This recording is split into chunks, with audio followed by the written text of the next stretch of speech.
This examination is all about a strategy, and we need to have the correct strategy to crack this examination. That is the must need of this examination. So here Sreeja madam is with us to be the to make sure that everything is going well for you guys, for all of the aspirants of IPM IAS Academy, and it's our privilege to be the part of the session with Sreeja madam. And I would like to welcome everybody to this particular session.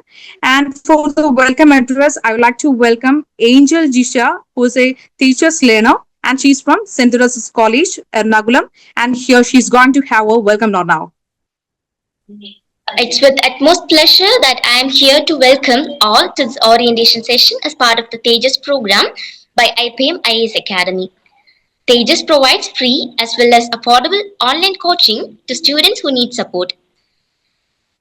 The class that we are being provided with is systematic and in line with covering the syllabus for the UPSC examinations. So, let me begin. First and foremost, I welcome our distinguished guest of today's session, Ms. Sreeja JS, a kind, simple and a beautiful personality who worked for her dream without letting any hardships beat her and fly towards her goal. She secured All India Rank 57th in the UPSC Civil Service Examination 2025 in the very first attempt. I heartily welcome ma'am to the session. Now, I welcome Ms. Sonia George, Administration Staff of IPM IAS Academy, who is the Program Coordinator of today's event. Welcome, ma'am. Now, I would like to welcome Mr. Gautaman Mohan, Academic Head of IPM, a passionate civil service examination trainer who provides guidance and mentoring to many students. Welcome, sir, to the session.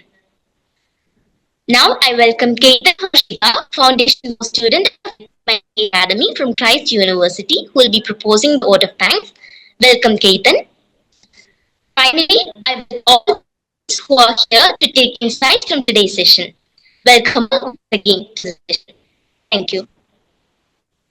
Now, I invite Mr. Gautaman Mohan to introduce the chief guest for us. Welcome, sir. Yeah, thank you. Thank you so much. One second.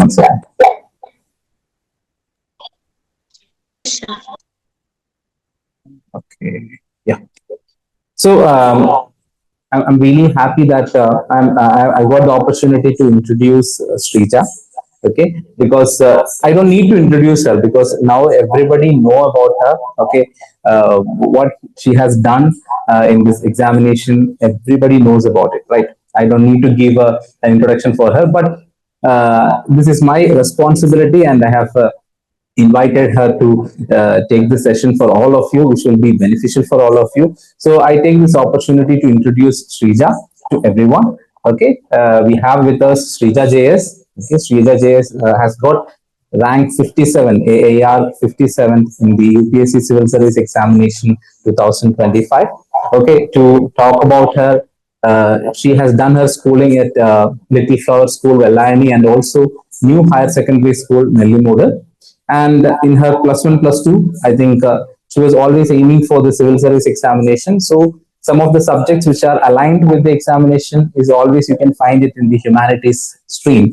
So she has taken humanities in the +1, +2, and after completing the +1, +2, she actually went to take her graduation from Madras Christian College, both graduation and post-graduation from Madras Christian College, and that too in the subject political science, which is a really important one for the UPSC aspirants. And even after you become the officer also, you need to have that idea regarding political science and the Indian constitution, definitely.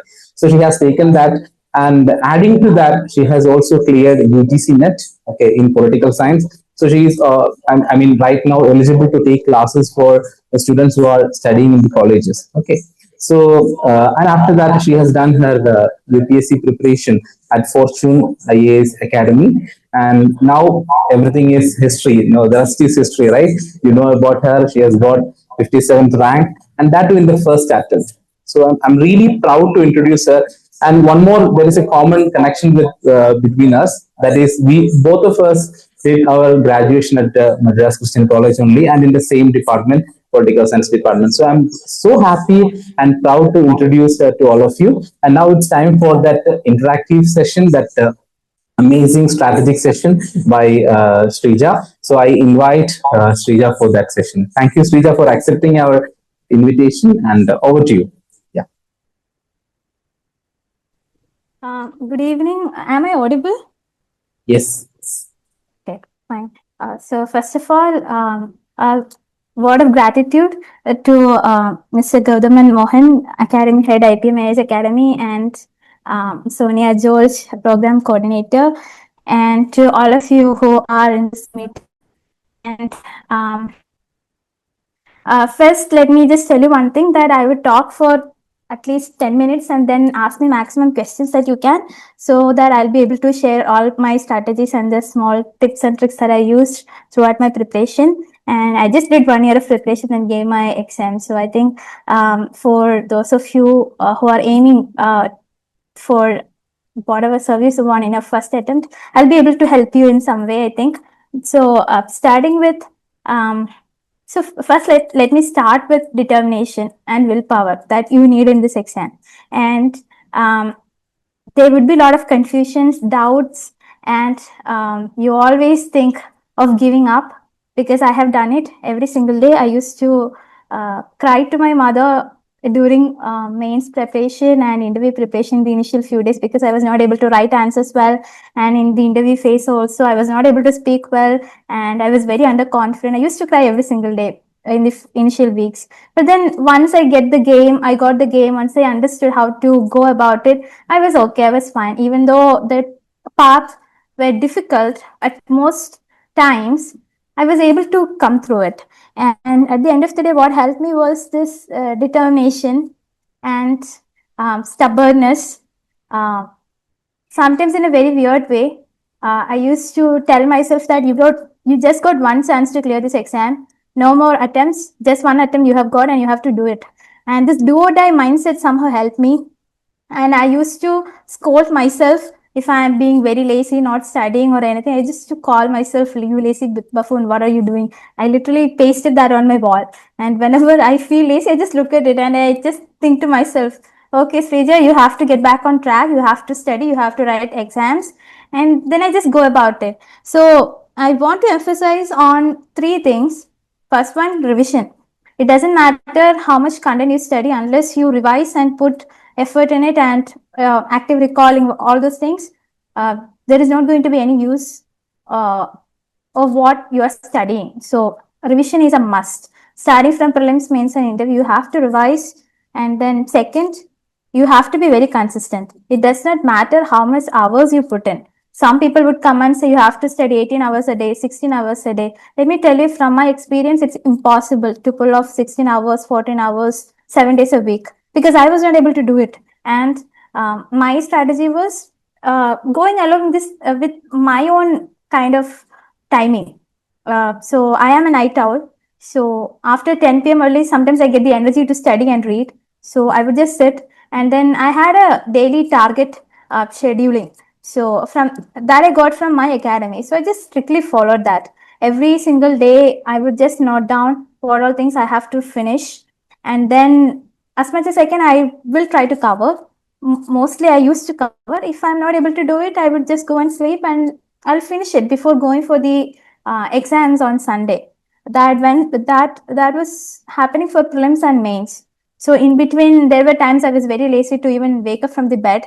But still, after some time, you get up and you study, because there is this do or die. You just have to do it.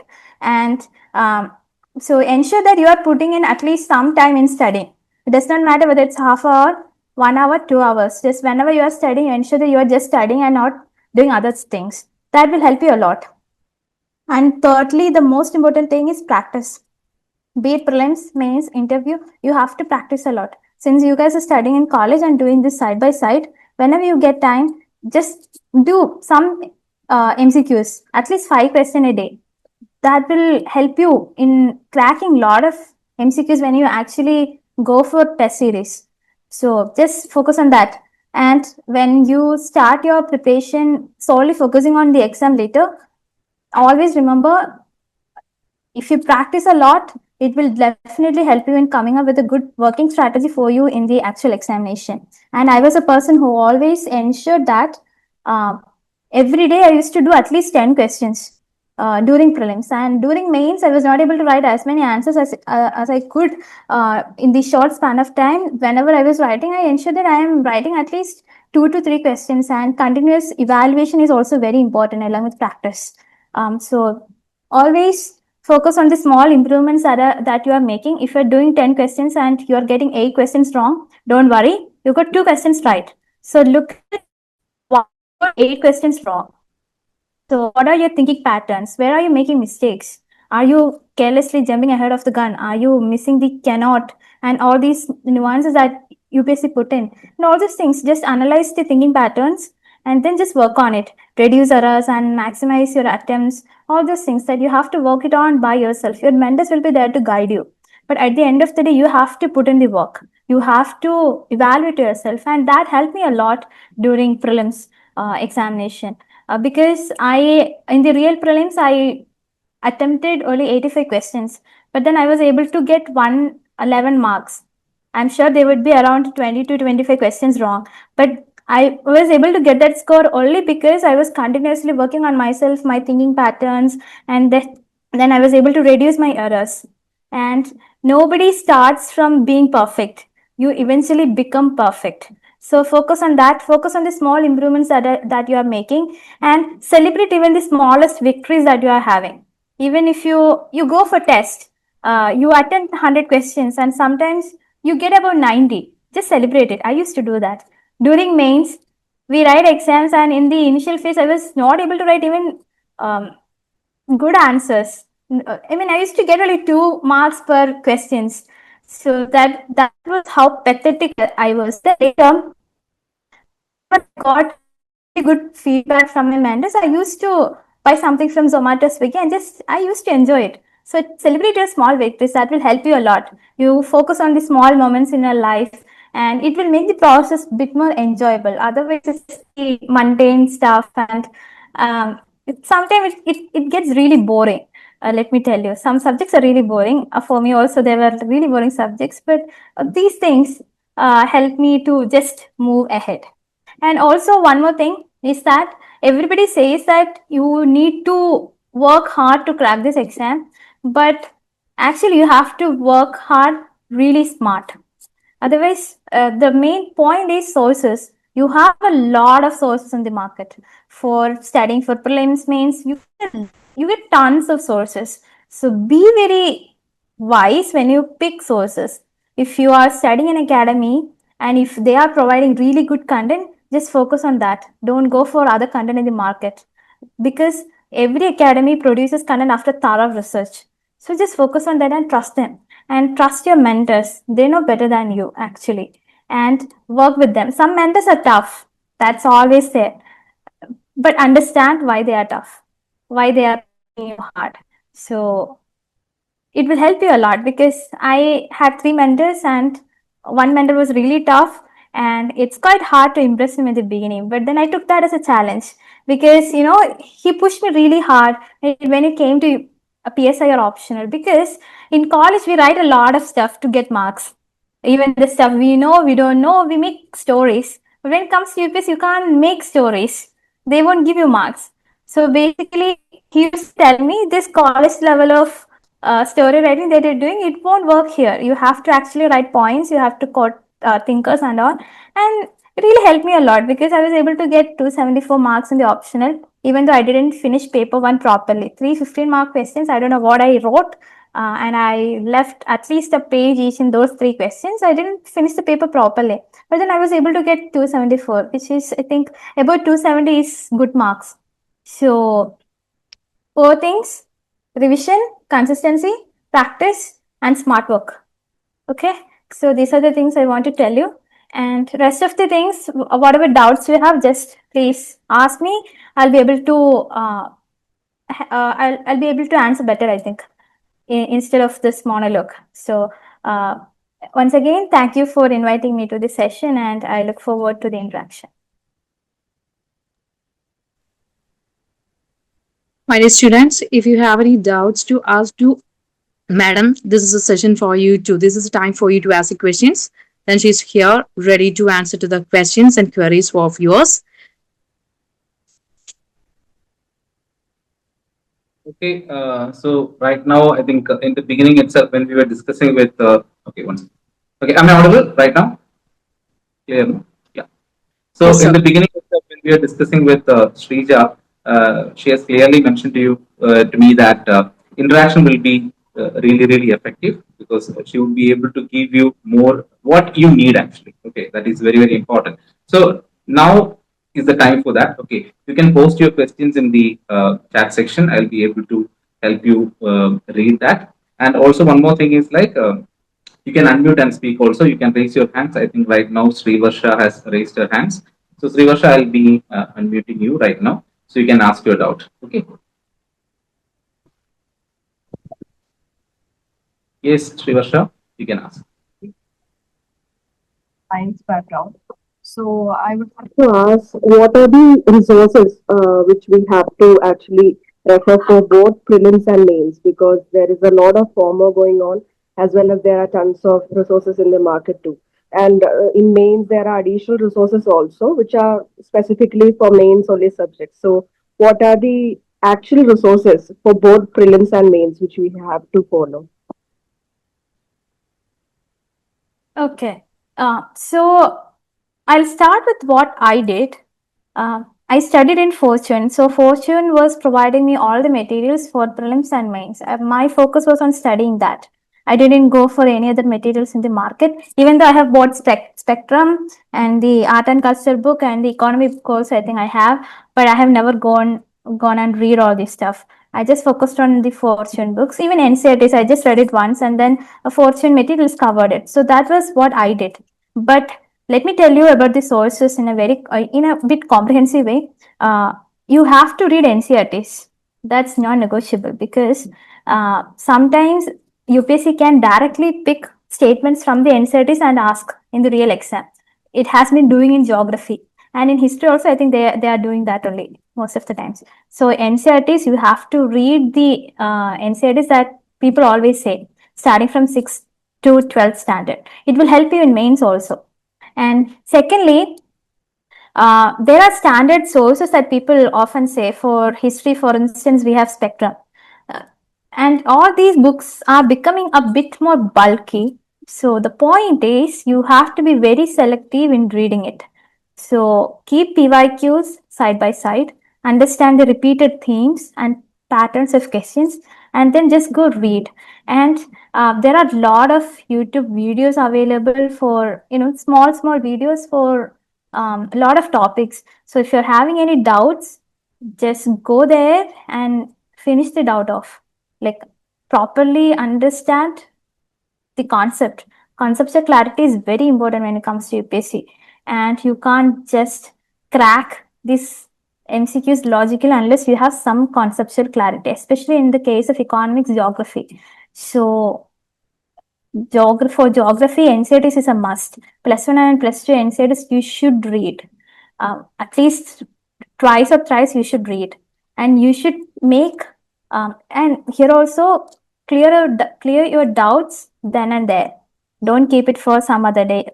You actually won't go and, um, this by hearting thing won't work here. So that, and economy, I won't be able to share a credible resource because I just focused on my Fortune book, nothing else, and the Fortune classes. Geography, NCRTs, I read NCRTs and I had good classes from my academy, so I won't be able to recommend any other standard sources because I haven't personally read it. And rest of the other subjects, history, ancient history, medieval history, modern history, you always keep PYQ side by side and then study, because that would make the process a bit more easier. And then when it comes to CSAT, actually there are a lot of materials in the market, but primary focus must be on the PYQs. There are repeated themes and questions in PYQs also. Comprehension, don't look for any other sources other than PYQs. In my opinion, no other academy can actually grasp the language of UPSC. It's different, completely different. So take PYQ side by side. Starting from 2013 or 14 onwards, you have comprehension passages till 2025. Do all of them. And the focus should be on understanding the language rather than finding the answer. You have to understand how each keywords work. For instance, you have got assumptions, you have got inference, you have got summing up the passage, all these things. There are different keywords. You have to understand how you can actually derive at those answers. Keep PYQs and UPSC answer keys by side, and then just do it. And when it comes to the other topics, focus on PYQs and then just study. Anyways, your classes here in the academy would also cover all those things. But anyways, you also do self-studying of all the PYQs. And don't just go over and beyond whatever it is in the PYQs. PYQs are repeated. And here also, you have to come up with a very good strategy for CSAT. If you are weak in maths, be thorough with the strategy before exam. And you have to practice it multiple times. And I got 75 marks in CSAT only because I had a working strategy. Otherwise, I'm so poor in maths. That's why one of the reason I took humanities. I'm so poor in maths, but because of the strategy, I was able to 75 marks, and I was only aiming for 75 in CSAT. I was able to get that because I had a working strategy. So that's very important. When it comes to mains, again, PYQs, keep them side by side. Otherwise, you just go and read whatever stuff you get in the market. That's not needed.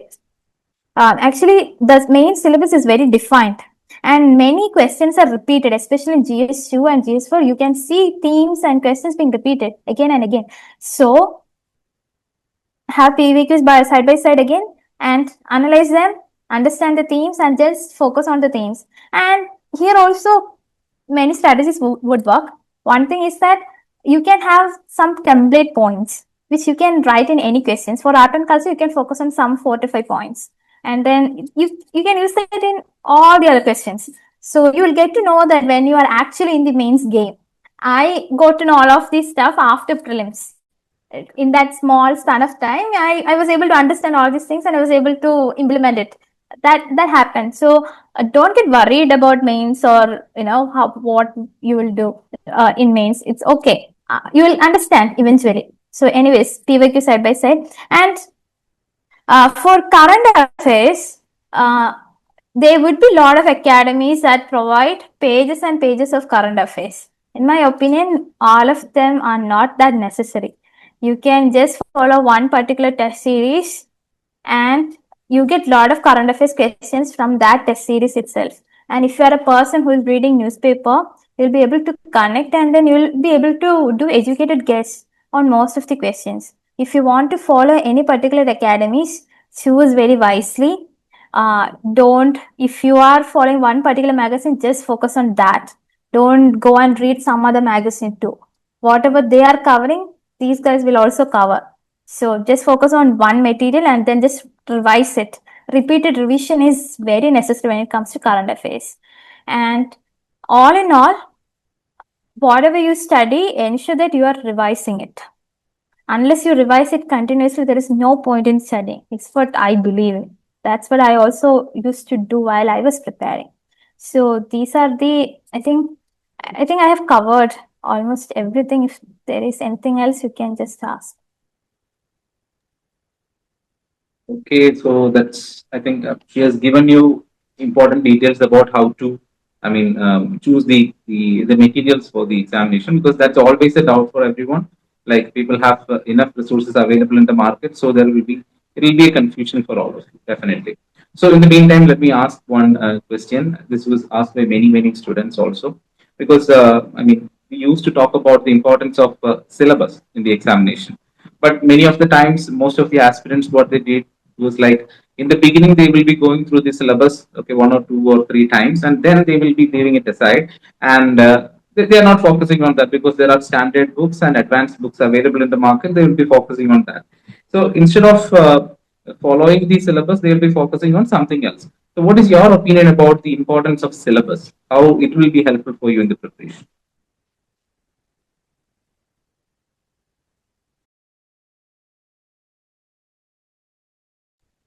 Have to by heart it. Actually, you have to. Otherwise, you will just go in some other direction and then you will just lose the focus. If you lose focus, it's very hard to clear this exam in the first attempt. What I used to do was I used to keep a syllabus printed once on my table, and I used to just read it regularly in the initial 2-3 weeks, because I wanted to know what are there in the syllabus and what all to focus on. In prelims, it's very vague and it's too general. You wouldn't know what to focus on and other stuff. PYQs will guide you there. But when it comes to mains, it's very defined. If the left wing extremism, internal security, UPSC will ask questions from those themes only. They don't just go beyond. So you need to know what UPSC can ask, and syllabus will help you in that way. So read it again and again. Especially for mains, GS1, GS2, GS3, GS4. Read it again and again, and it will help you understand what to focus on and what not to. If syllabus and PVQs are kept side by side, and if you go through it regularly, you'll understand the key themes and you'll just focus on that. And that's very important. Otherwise, you just lose focus and you will study and study and study. But at the end, you won't get marks, and you will feel sad that you are not getting marks. And you will say, like, I'm studying a lot, but I'm not able to get marks. I'm not able to clear it.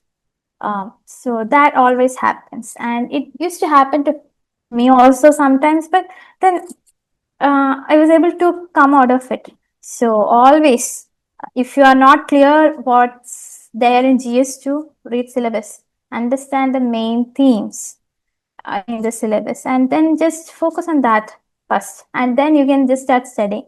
And once you are thorough with whatever there is in the syllabus, focus more on PYQs and then practice. That will help you. Thank you, Srija. So I hope that part is clear with everyone. And we have some questions in the chat section. Let me just read it for you. So one Gitu has asked one question, and Bina has also asked one question. So both the questions have seen, I mean, the content, the essence. Gitu has asked, "Ma'am, please discuss the strategy for college-going students." And Bina has asked about, "I'm a second year of graduation and I'm planning to write the examination 2027. Will I be able to clear the exam if I start preparing now from the scratch? Will 12 to 13 months of preparation enough if I manage both my graduation and preparation? Also, can you suggest some preparation strategies that a beginner can follow?" So both has the same question. The essence is the same. So what's your point on that? Uh, actually, 12 to 13 months is enough to clear this exam. But the thing is, you have to be focused. You don't have the liberty to just be lazy and then just study. You have to actually put in the work. But I think you will have an advantage since you have been doing this side by side with college, because you have been taking classes. I think you will have some advantage. But you have to ensure that you are very disciplined if you want to clear this exam in first attempt in within 12 to 13 months. When I was studying in college, I didn't take the risk because I knew for myself that in MCC you can't just handle both. I didn't want to lose the fun in my college. That's why I didn't prepare. I didn't look in the UPSC direction while I was in college. Only after college, I started preparation. I started my preparation. If you're doing it, be very disciplined, be very focused. And also, one more thing, you are managing two things side by side. You will have dissertation, a lot of other work in the college. Don't lose focus on that too. That's also very important. And you need to have, if you can get good marks there also, why lose it? That's also there. So, most important thing here is you have to maintain your mental health also. It's very pressure situation. You will have a lot of stress. So you have to come up with your own strategies to address that too. Eat well, drink water well, and then have good sleep. UPSC is not the end here. So always remember that. And so focus on your health first and then study. Okay, that's what I want to tell you. And sometimes you'll feel like giving it up because of a lot of stress, but just remember why you started your journey. That will help you move forward. Okay. All right. So did I answer those two questions? I forgot the first one. Yes, yes, yes. Okay. Yeah. All right. Yes, it almost, because I think almost the other questions also will be going towards the same direction. So they will get some clarity after we finish the session, definitely. So the next question, I think Srividya and also Abhiram has asked almost the same question. Srividya has asked, does the choice of optional subject affect selection? And another, Abhiram has asked about which are the best optional subjects in your opinion? So both talks about the importance of optional subject. So actually, civil services are mostly generalist services. Otherwise, why would they want all of us to get into any service, whatever we choose, right? So, be it IFS, I don't think it's not necessary that you must take PSIR. You can take even Max and then you can go for IFS. So, UPSC gives you the liberty to choose what you want. So it's not an issue. It doesn't, once you are getting selected, nothing matters really. You will go for the same foundation course and then you go to your respective academies and then you get the service. So doesn't matter what optional you choose. But when it comes to choosing optionals, be very mindful of three things. Firstly, your interest.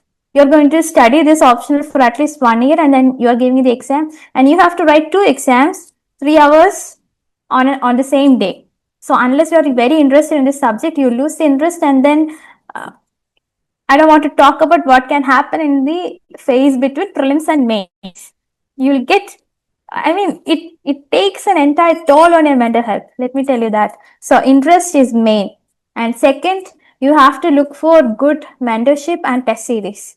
So look for optionals which has very good test series and mentorship. These two things are very necessary when during prelims to mains phase because you need some guidance and then you need some discipline. Test series can bring that discipline. So these three are very important. And thirdly, scoring optionals are there, but I don't know what's happening now.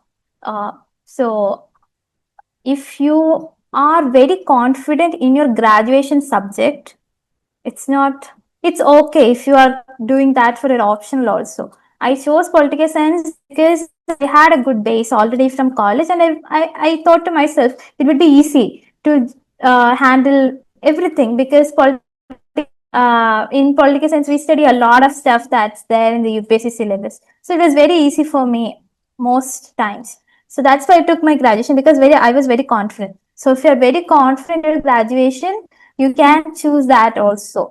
But again, interest is main. So unless you are very interested, it's difficult to, just study every day, write answers every day. It becomes an issue.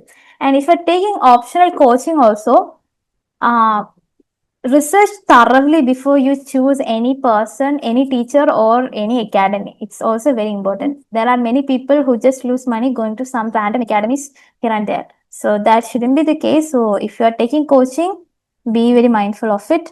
And I am a person who did UG PG in political science, and then again I took 1 year optional coaching because I wanted a strict, disciplined way of going about it. That's why I took coaching. So if you want to go for coaching, again, your choice. If you don't want to, your choice. So anyways, your focus must be on choosing the right, choosing optional based on your interest and then mentorship and test series. This should be very important. Very good. I think that answered their question about the optional subject.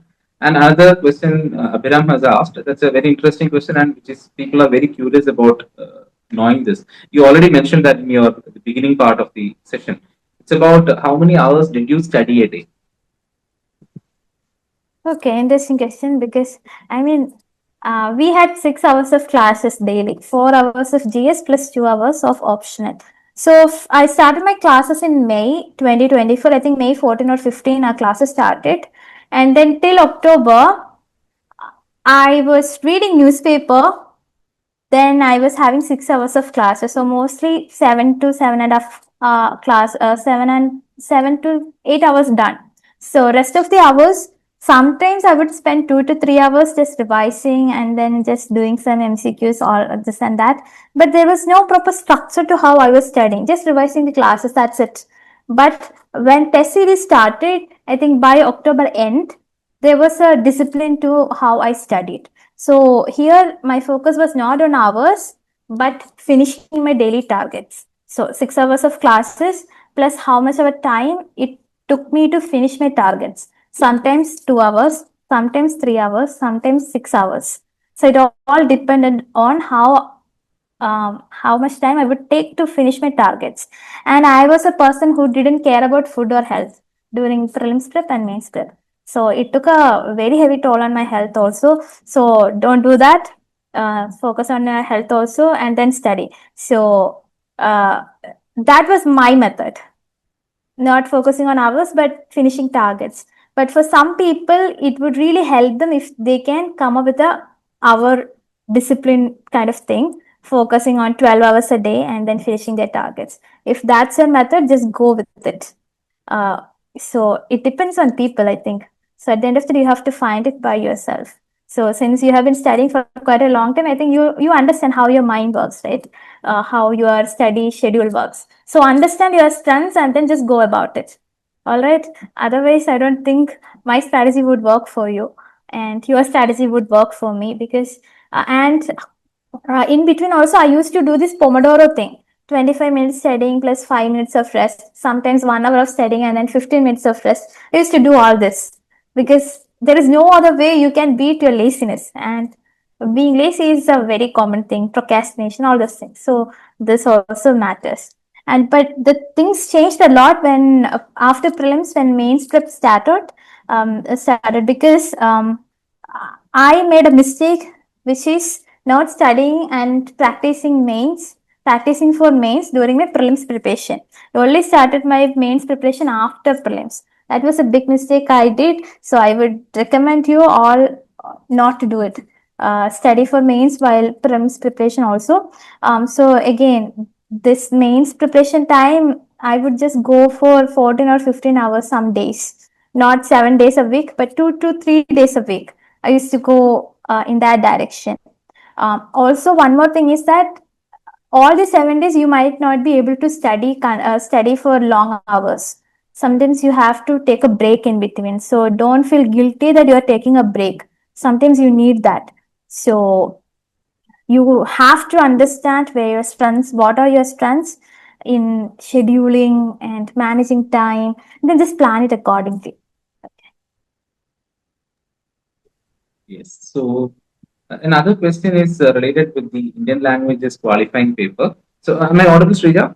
Yeah. Yes, So yeah. yeah, there's a question from Sweda. Ma'am, please explain your approach about handling Indian languages qualifying paper. Actually, let me tell you, it's a fun paper. Your language paper and then English. You don't have to study anything. You can just go and then write whatever that comes to your mind and then get good marks. You just need 75 marks to qualify that exam, and it's possible. It's easily possible to get that marks. Don't worry about that because I didn't practice that paper until the day before the exam.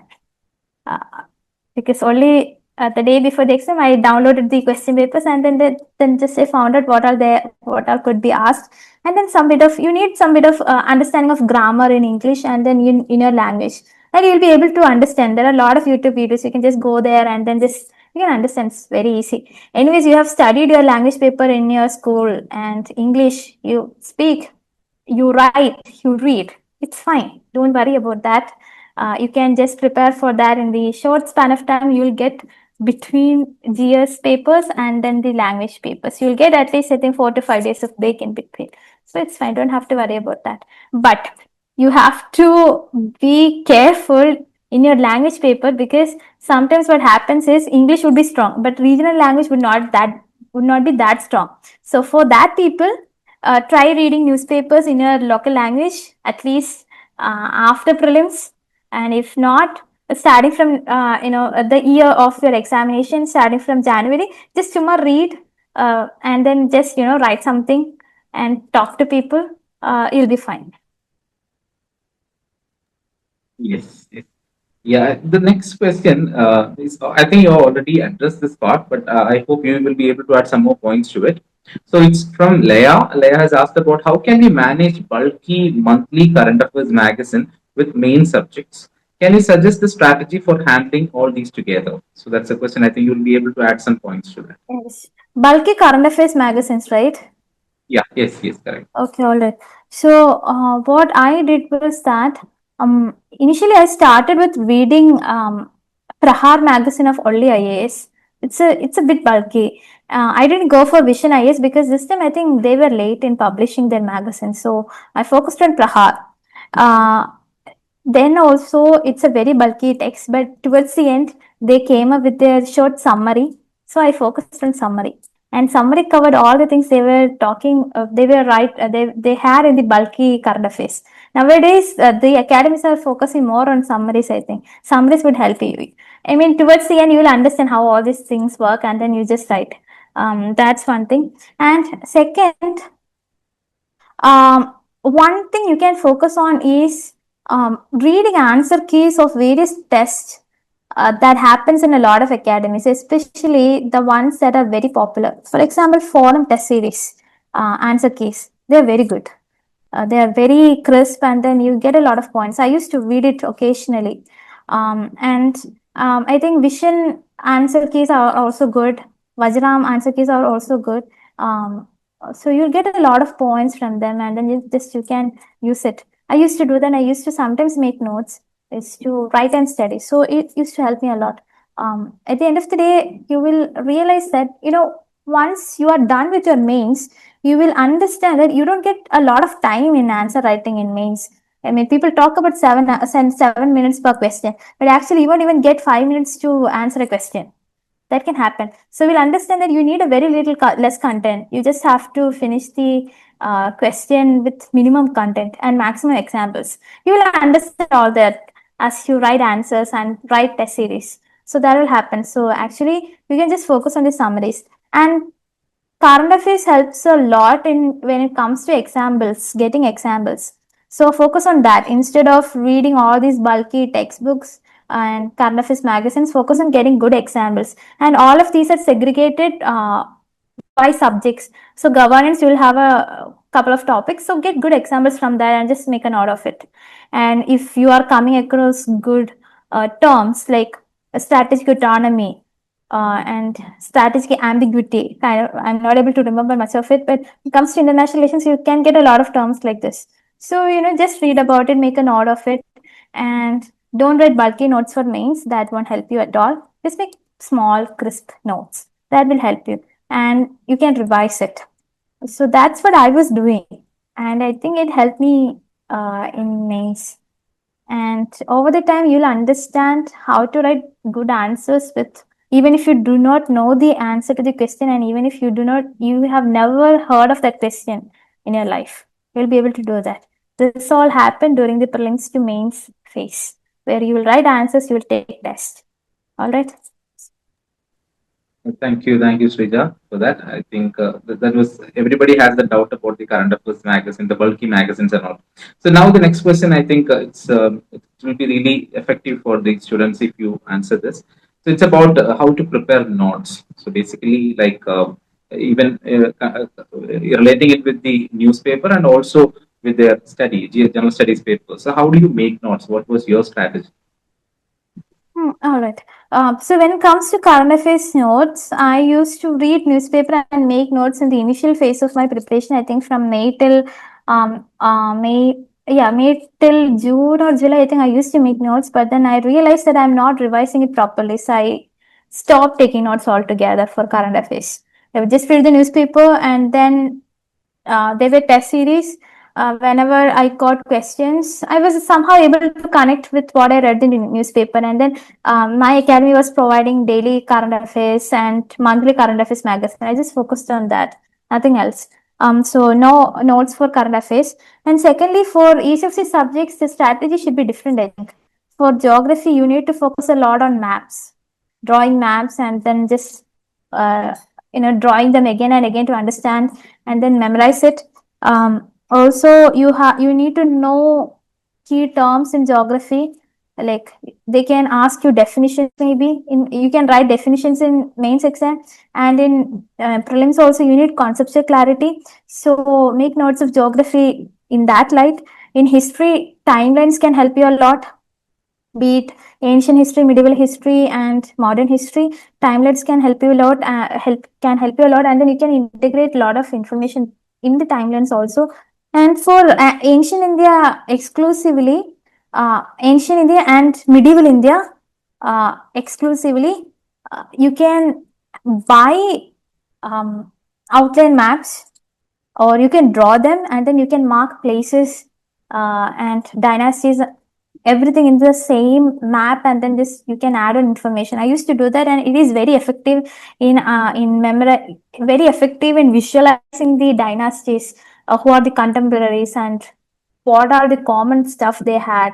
So especially the medieval India, that can help you a lot, because in prelims exam they can ask about the contemporaries. So if you have it in a map, 6 to 10 centuries, which all dynasties ruled where, you get the point, right? So you can just connect it, and then you can just eliminate or do whatever it is to get the answers. For mains also, it can help you a lot. If you have an idea of outline map, you can just draw the map and then mark it. It's very easy. So I used to do that. And then history, focus on the times, and then just make notes. Make very crisp notes. First read the material you have very thoroughly. If you have doubts, read it again and again, understand everything, and then just make notes. Your notes will become crisp, and then you can just revise it multiple times. It will get to your head. That's fine. So when it comes to economics also, conceptual clarity is very essential. Don't forget the basics. Everything build on the basics. So focus on that and make notes. And CSET also, I used to have a formula book for almost all the topics, whatever tricks you can use. I used to have a note, and then I used to revise it. And then whenever I was doing CSAT, I used to revise it, and then it used to help me a lot. So many people actually do have formula books for CSAT. And then when it comes to mains, as I was telling you earlier, have PYQ side by side and then start making notes. And here also, when you make notes, ensure that you are just writing the important points that you can use, not just writing bulky notes. It's of no use. You won't go and revise them. So if the notes are very crisp, you will actually revise it. And if you have read it thoroughly before making notes, you'll be able to connect, and crisp notes would be more than enough. I am a person who didn't make any notes specifically for mains because I was not bothered about it during my prelims preparation. So in the short span of time, I was not able to make notes. What I did was, I used to write and study. Whenever I was not able to read, and whenever I was not having concentration, I used to just write and study. So that became my notes. And sometimes it's legible, sometimes it's not. Sometimes I would just revise, sometimes I would not. So I would just read the answer keys that I had. I used to have screenshots of the forum answer keys, my academy's answer keys. I would just revise them. So whatever works for you. But if you are making notes, ensure that you are making very crisp notes and you are actually revising it. Otherwise, there is no point in making notes. So just keep that in mind. Yes, yes. Thank you. So another question, I think it's a generic question for everyone. That I had this experience. I also had when I'm interacting with the students. They always doubt themselves. Like they always compare their marks, their previous marks, maybe in the 10th or in the 12th or in the college days. They feel like, okay, I'm not a good, listener or a good learner. They may feel like they are below average students, and their question is like, will I be able to crack this examination with this confidence or with this learning pattern? Will I be able to crack this exam? So how will you answer to such aspirants? No, my answer is that what my mentors used to tell me every now and then, that trust the process and trust yourself, because all of us who are preparing for this exam will doubt ourselves every single day, and we think of giving it up. Why we started this preparation? These questions linger in our mind every single day, and understand that it's not unique to you. Everybody goes through the same drill. So it gives you some kind of relief. And secondly, you have got to trust the process. You have got to trust whatever you are doing, whatever your teachers are doing for you. You've got to trust them. And that trust comes when you just go with the flow. You don't overthink. And I am a person who overthinks a lot. Every single day I used to overthink a lot. But at the end of the day, I would tell myself that, okay, you have some reason for why you started this journey. So you have to do it. And then you have got the best teachers you could ever have, the best mentors you could have. You've got all the resources that you can ever get. So study, just study. So it takes a lot of effort to get into that mindset, but if it will happen eventually. It happened to me. It kind of dawned upon me that I have to, just go ahead. There is no option of giving it up. There is no option of looking back and regretting the life choices. No, you just have to move ahead. And also, you need to maintain your own individuality throughout this exam process. You shouldn't lose yourself. What I mean by that is, um, you have got some hobbies before this preparation, right? Some would be interested in reading, listening to music, watching movies, and all those things. Just remember that, and do it occasionally. Not every single day for hours and hours, but you know, you've got to maintain that. Otherwise, sometimes you lose yourself. And I read a lot. I used to read a lot before preparation, and during preparation, sometimes I was not able to. But even though whenever I got time, I ensure that I'm reading something and I'm taking time for myself from all this UPSC noise. I ensure that. And if you are a person who likes to listen to music, try studying with music. Sometimes people do that, listening to classical instrumental stuff and then just studying it. Sometimes that work. Sometimes you won't get distracted. You just focus on your work. There are a lot of focus music and all those things, right? So you these all things are unique to you and it makes you, right? So just remember all this stuff. It will help you because at the end of the day, you have to clear interview. So what will help you in interview? Your personality and all these things like reading, listening to music, and all the hobbies that you have very important in personality test. So keep that in mind. And thirdly, open up whenever you want help. Seek help when when you need it. Speak to your mentors, speak to your teachers, speak to people whom you trust.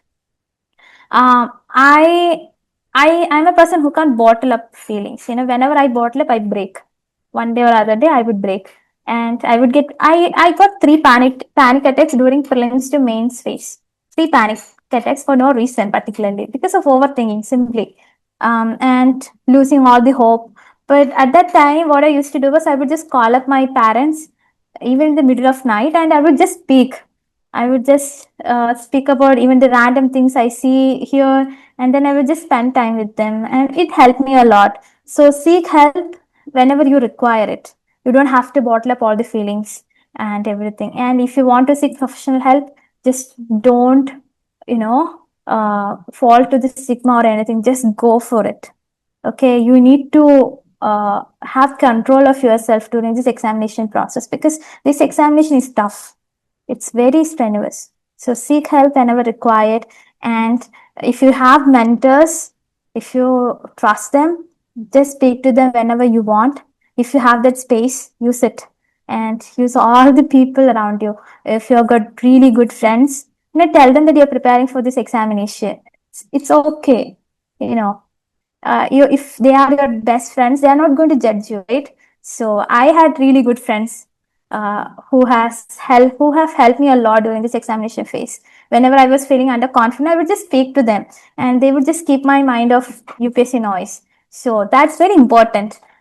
So it's normal if you are feeling giving it up, all these things. It happens to each and every other person. If you are not having that, I don't know what you're doing actually. It happens to everyone. So you're not alone. Like all of us went through that and we are fine now. So it happens. And if I can make it, you guys also can. You just have to put in the work that's required. Correct, correct. So, Srija, right now it is 8:57. So, is it okay if we take 10 more minutes? Yeah, it's okay. It's fine. So there is one question. It is regarding the interview. Okay, basically, like we have a lot of misconceptions regarding interview, like what is happening in the interview, what type of questions they can ask. So, how was your experience, or can you just tell us two or three interesting questions they have asked you? So my interview was very fun. It was a very cordial board that I got. It was very conversational. It was like the dinner conversation vibe with some of the coolest people in this country. That's that's how it was. So when I entered, and they were all very cordial. It started with this question: You have studied till 12th in Thiruvananthapuram. Then why did you go to Chennai for your graduation? And it started from there, and then onwards I understood it's okay. You can be yourself, and you can just be very chill with them. And um, some of the interesting questions were, okay, let me start with this one.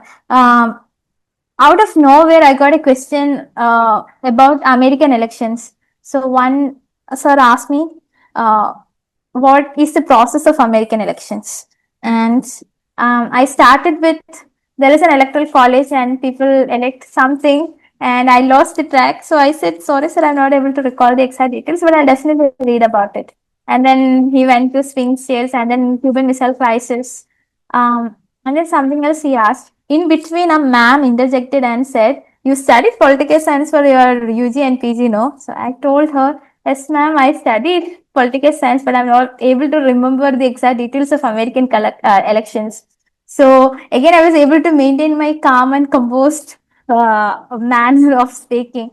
I think they look at even the smallest of things that you do in the interview.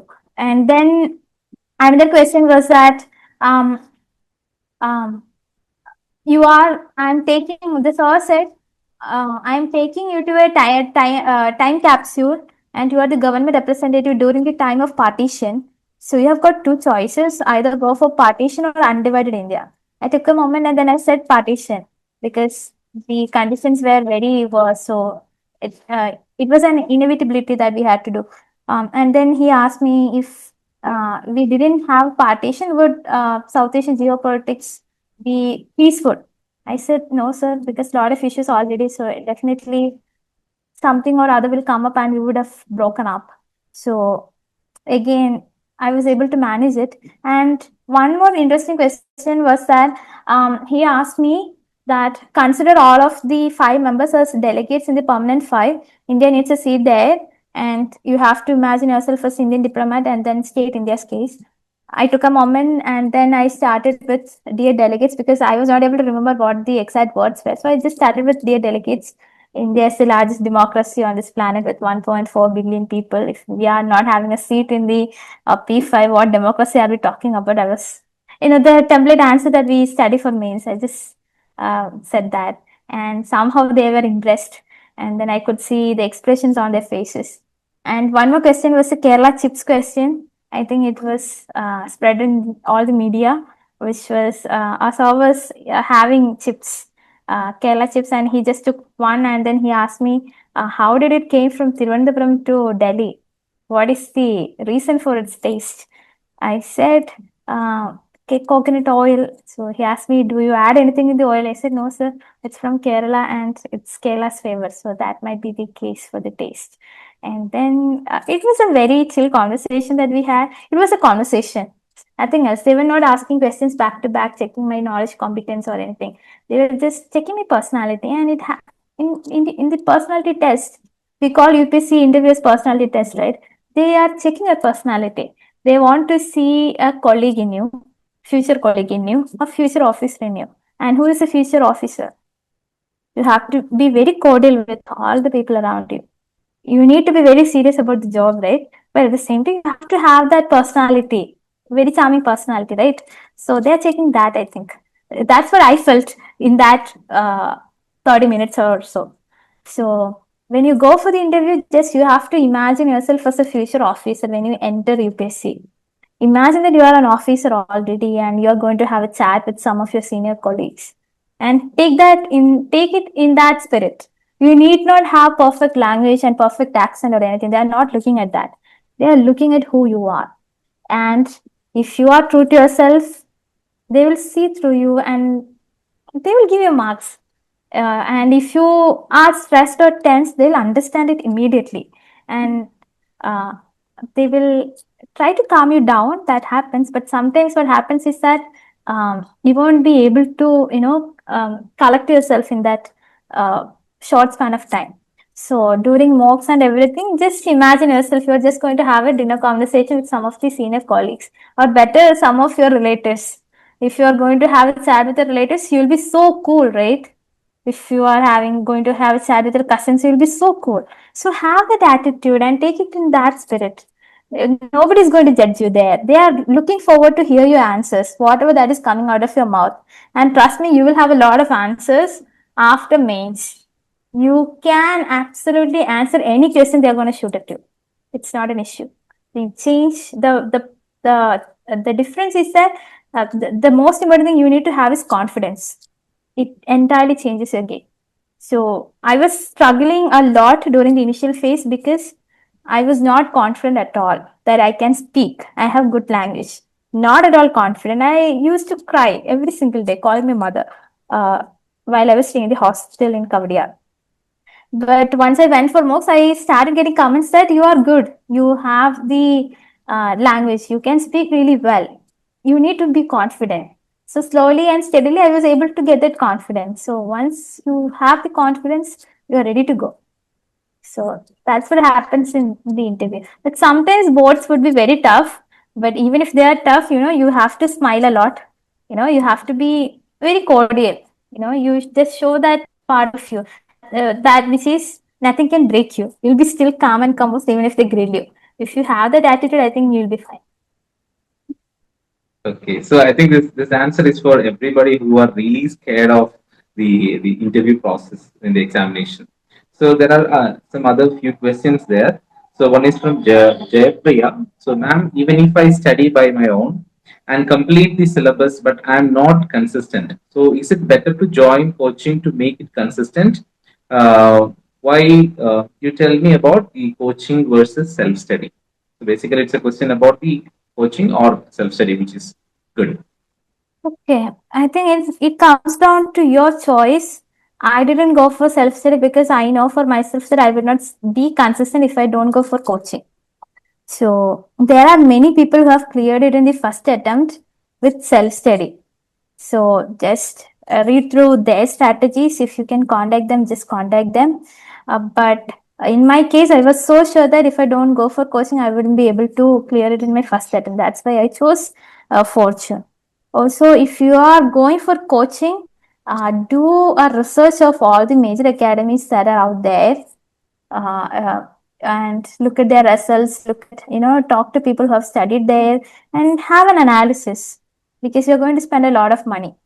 So take a wise choice. But if you're choosing self-study, be very disciplined. You have to be always on the track. In coaching, mentors will ensure that you are on track. But when it comes to self-study, you have to ensure by yourself that you are on track. So talk to those people who cleared with self-studying, and they will be able to give you a better perspective of how that works. But for me, I can provide you how coaching worked for me. For me, coaching gave me a lot of stability in my preparation. I was able to be very consistent, and I had a lot of materials already, resources that I was able to read for my basic content preparation, and then test series and everything. That helped me a lot. So I would suggest you to go talk to the people who did clear this exam through self-study. That would give you a better perspective. So yeah, another question is related with the English fluency. Basically, if you're not good at English, so the name is Realme. I think from the phone name is only visible there. So if we are not good at English, is it a problem? So that is the question. Not actually. You don't need heavily accented English. You don't need such flowy and flowery language. You just need basic, simple English that people can understand, both in writing and then for interview.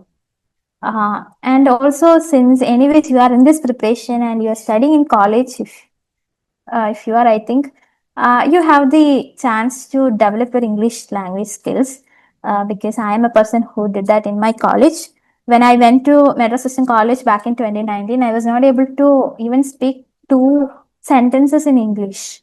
I used to stammer a lot. I used to forget words in between. I was not able to speak like how I'm doing now. So what I did was I started thinking in English, and within 2 years, mostly, I think I was able to speak coherently. It happens with a lot of effort. And I used to watch a lot of English series back then, and I was able to understand how to speak normally. And it took a lot of time for me to get here. So, since you're in college, you have the best opportunity to develop your language skills, and you must take that opportunity and you must develop it. But at the end of the day, you just need basic simple English that will work for you in mains and interview. And nobody needs a heavily accented language here. You just need to be very clear in what you're communicating. So you'll be fine. Correct, correct. So there are some questions already. She has answered those questions. That's why I'm not reading out those questions. Say to Madhavan, I think the questions you have asked, she already answered it during the low energy time. What she'll do, so that already answered. And then prelims, some mains. So you should be study prelims and mains together. That's another question. Okay, and then another important question is related with the importance of values like data, dates, etc. in the mains examination. Should we remember those things? That is asked by Srivarsha. Yeah. Ah, okay. You have to prepare prelims and mains side by side. Once, I mean, after prelims preparation, I mean, couple of months or couple of weeks, you start preparation, start studying for mains also, and practice answers. The first answers would be really bad, but anyways, write answers. Even if you don't know anything, write answers and get them corrected and evaluated. Mentors would be able to give you good perspectives and how to attempt and how to break down these questions and write answers. That would help you a lot. And trust me, you will get really good marks if you do that. I am a person who didn't do that, and I was able to get only 396 in my GS. Not that I am worried about that now, but still, I'm telling you, write answers as early as possible. Not from first day onwards, but after at least a month afterwards, start writing answers and read model answers. Not necessary that you must read topper's copy, but read model answers. I used to read them, and a lot of academies now have PYQ compilations of mains answers. So if you can just print it, download it, read it whenever you get time, it will help you a lot. And coming to the second, so what was the second question? It was related with the data. I mean, the Yes, data, all the right. dates, value Yes. additions. Hmm. Value additions for history, it would be better if you could remember the timeline. For example, let me give you an example. Um, for for Cholas, if the question is about Cholas, it would be great if you could mention the timeline. I mean, 7 to 10th century AD or something. If you can just mention that 7th to 10th century AD, that's enough. And have a small map side by side, pointing that area. So that would make an impression that this kid knows something about Cholas, where they were located, the timeline, at least something this kid remembers. It would make an impression. And when it comes to geography, again, sometimes you need statistics for food security. If you can mention some kind of statistics, that would be okay. You don't need exact, precise numbers. What I used to do was, if I don't remember the exact numbers, I would just put about 60%, less than 60%, above 80%. That works. You can just put the report name side by side in brackets. That's fine. You don't need the precise numbers. You can just put, about 60%, less than 60%, and then side by side the report name or something. You will get the value addition sheet from different academies. Just focus on one and then just study, just revise it. You'll be able to do your own data making on the day of the exam. And everybody do that, okay? It's not just you who make up data on the day of exam. Everybody does that, and don't feel any shame in that.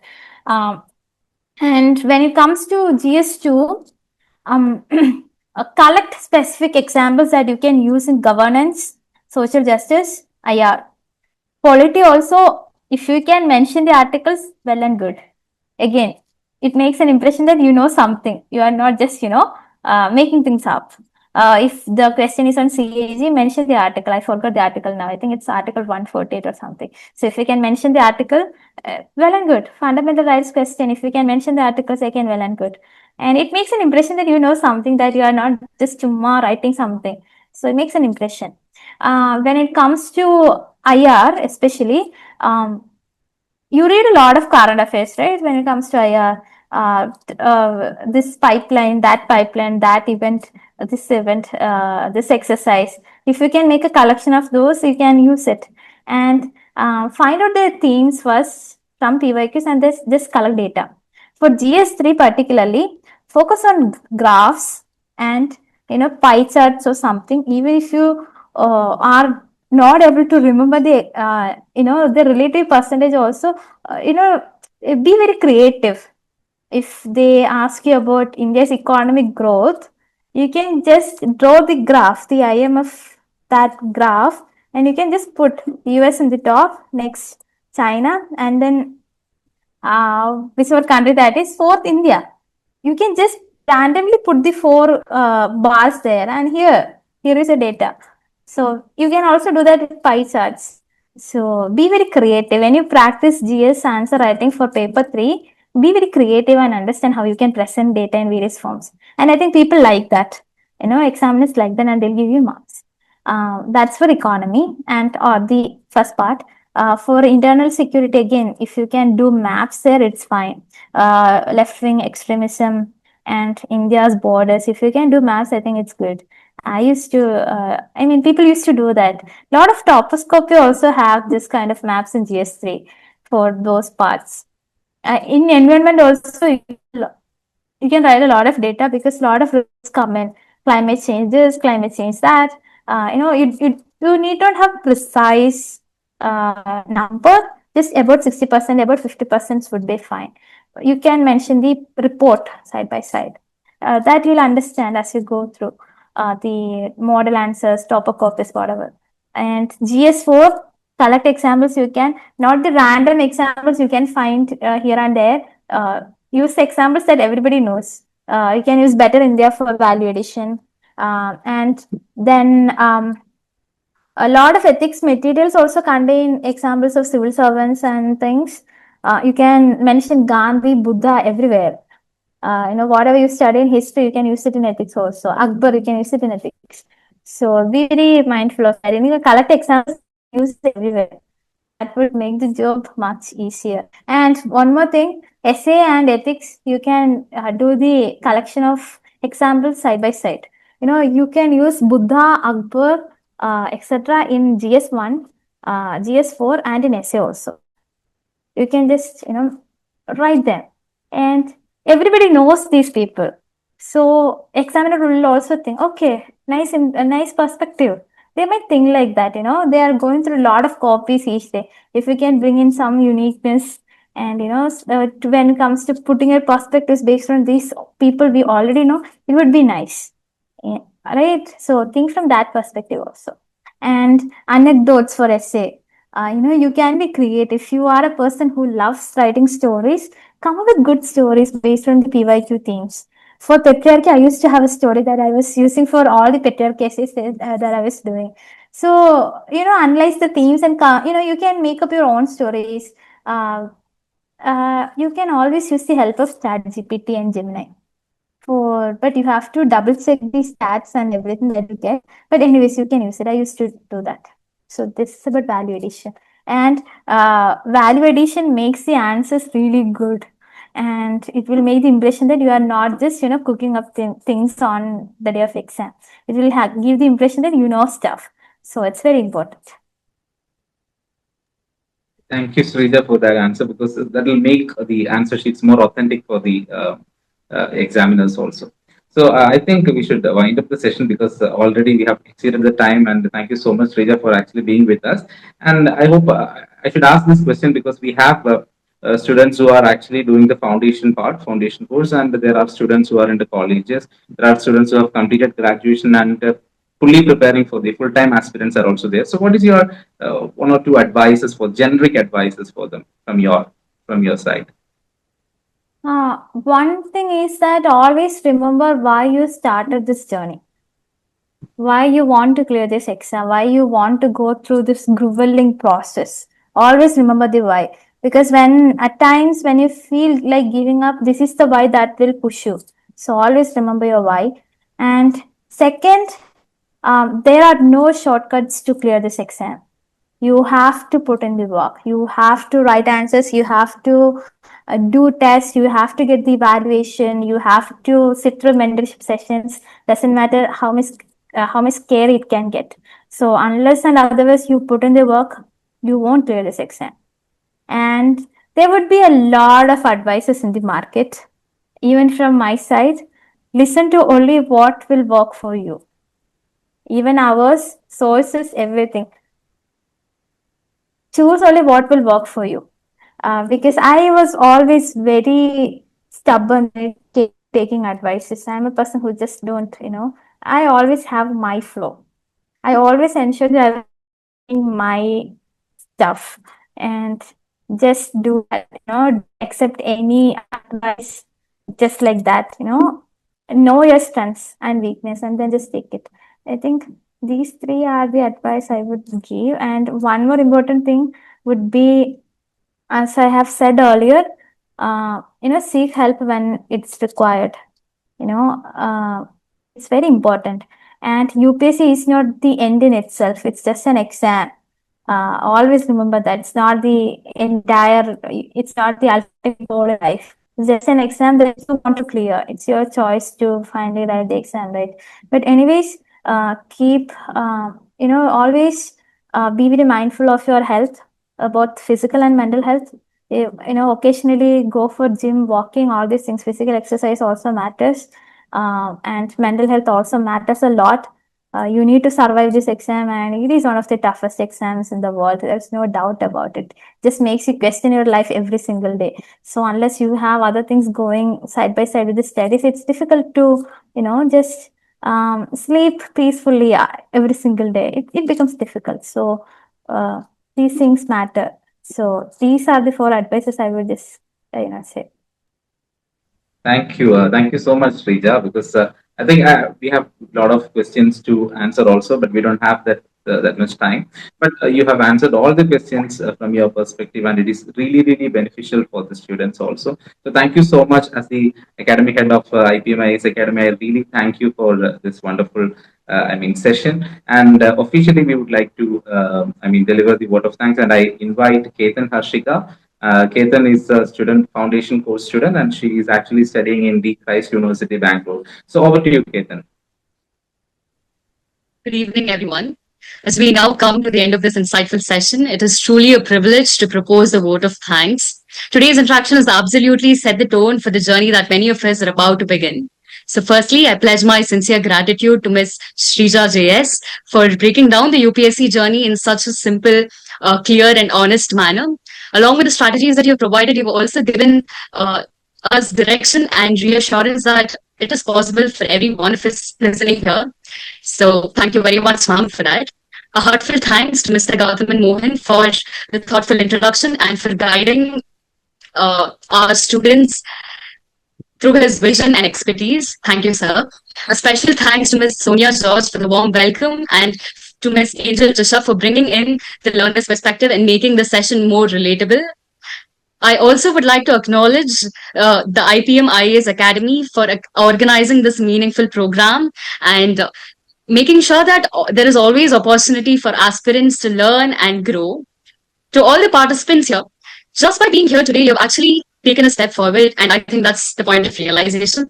So, and also I think that one line from Mom's address that many of us will take home will be that this is not just an examination to crack, but it is a challenge that we take upon ourselves and we celebrate every bit of it, remembering the reason why we started. So, leaving you all with that note, this is actually a travel towards tomorrow where your consistency is going to take you to places beyond what your motivation could. So, thank you all. Have a wonderful evening.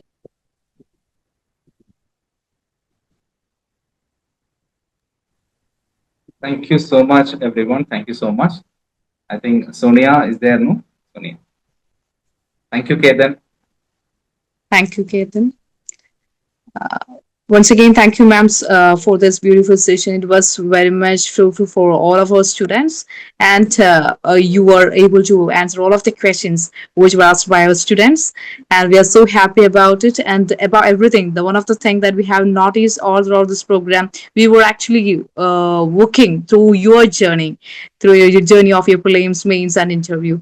And at the time when we reached the interview, we really felt that, oh, it this journey seems to be so beautiful, and if you really working for our prelims and mains, and if you're really working hard for our this for our ambition, then our interview will be so beautiful. These are the things that we got from this beautiful session, and about everything, the strategies for clearing this examination, and how we want to write the notes, and how we want to prepare for the mains. All of the things that we have discussed throughout this program, through the session.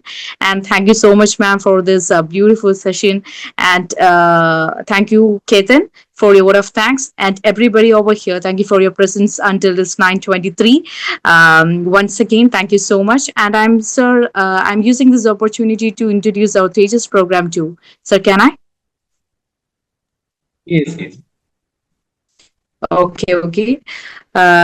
Here we are launching a scholarship program. That's a program. Its name is Tejas program. This program that is providing scholarship for 1,000 students all over India. This is a one-year program. Here we are focusing mainly prelims and mains. It's a PCM batch where we'll be covering all of the prelims and main syllabus holistically all throughout this 1 year, which will be very useful for the students. And we will be communicating all of these classes to our students by two methods, by recorded classes and also by through live classes.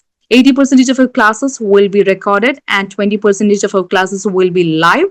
And yeah, this is ordered in such a manner that you will have this live sessions according to the convenience of our students who are going colleging, who are going colleges, and also who are working.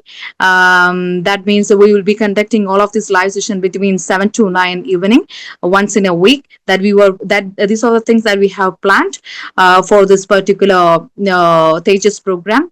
And about everything, we will be having strategy session, and also we will be having mentoring session for the students all throughout this journey of civil service. This is our program, and the students who are interested to this particular program, you can enroll very soon, and we will be putting the link in the description box too. Please don't miss that too. Okay, this will be a great opportunity for you guys. Okay, and once again, thank you so much for your participation all throughout this program. It was just beautiful. Thank you.